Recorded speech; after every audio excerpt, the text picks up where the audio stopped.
Hello दोस्तों, आज हम बात करने जा रहे हैं RT-PCR टेस्ट की। वर्तमान में RT-PCR टेस्ट की चर्चा इतनी अधिक हो रही है कि कोई ही व्यक्ति ऐसा होगा जो इस सब से अनजान हो। इस चर्चा का मुख्य कारण कोरोना वायरस का बढ़ता हुआ संक्रमण है। RT-PCR टेस्ट का सीधा संबंध कोरोना वायरस से है।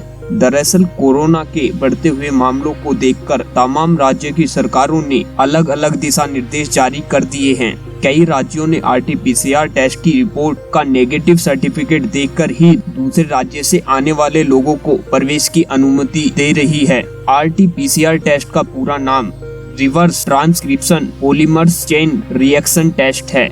इस टेस्ट से व्यक्ति के शरीर में वायरस का पता लगाया जाता है। इसमें वायरस के RNA यानी राइबोस न्यूक्लिक एसिड की जांच की जाती है। जांच के दौरान शरीर के हिस्सों से सैंपल लेने की जरूरत पड़ती है। ज्यादातर सैंपल नाक और कान से म्यूकोसा के अंदर वाली परत से स्लैब लिया जाता है। RT-PCR टेस्ट की रिपोर्ट आने में सामान्यतः 6 से 8 घंटों का समय लग सकता है। कई बार इस प्रक्रिया में ज्यादा समय भी लग सकता है। RT-PCR टेस्ट आपके शरीर में वायरस की मौजूदगी का पता लगाने में सक्षम है। यही वजह है कि कुछ लोगों में कोरोना वायरस के लक्षण सामने न आने के बावजूद भी ये टेस्ट पॉजिटिव आता है। हालांकि आगे चलकर वायरस के कोई लक्षण सामने आएंगे या नहीं, या फिर वापस कितना गंभीर रूप ले सकता है, इसके बारे में RT-PCR टेस्ट से ही पता चल सकता है। इस टेस्ट के लिए किसी खास तैयारी की जरूरत नहीं पड़ती, लेकिन अगर आप कोई विशेष दवा, काढ़ा या जड़ी बूटी का सेवन कर रहे हैं तो एक बार अपने डॉक्टर से सलाह लेने के बाद ही सैंपल दें।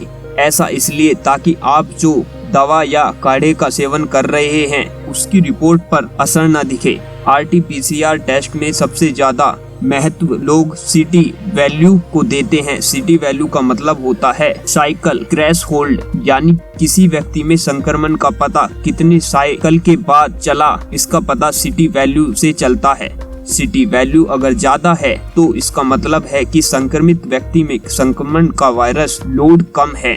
RT-PCR रिपोर्ट में CT वैल्यू कम होने को ज्यादा संक्रमण होने से जोड़कर देखा जाता है। ICMR का कहना है कि CT वैल्यू का बीमारी की गंभीरता से कोई लेना देना नहीं है।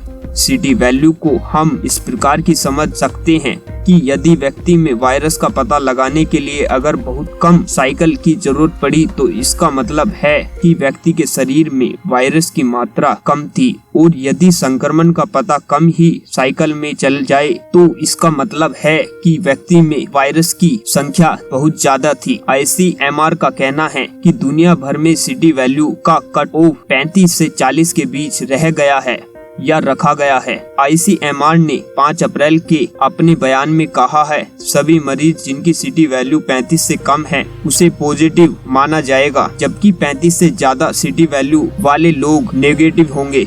CT वैल्यू इस बात पर भी निर्भर करती है कि व्यक्ति का सैंपल किस प्रकार लिया गया है, मात्रा कितनी है और सैंपल कितने घंटे पहले लिया गया है। CT वैल्यू तापमान पर भी निर्भर करती है। कोरोना वायरस के बढ़ते संक्रमण को देखते हुए ज्यादातर लोग RT-PCR टेस्ट करा रहे हैं, जिससे कोविड-19 के संक्रमण का पता चल सके। कोविड-19 के संक्रमण से बचने के लिए सोशल डिस्टेंसिंग बनाकर रखें और घर पर रहें और सुरक्षित रहें। दोस्तों, अगर आपको यह वीडियो अच्छी लगी हो तो हमारे इस चैनल को लाइक, सब्सक्राइब और वीडियो को शेयर भी कर सकते हैं। धन्यवाद।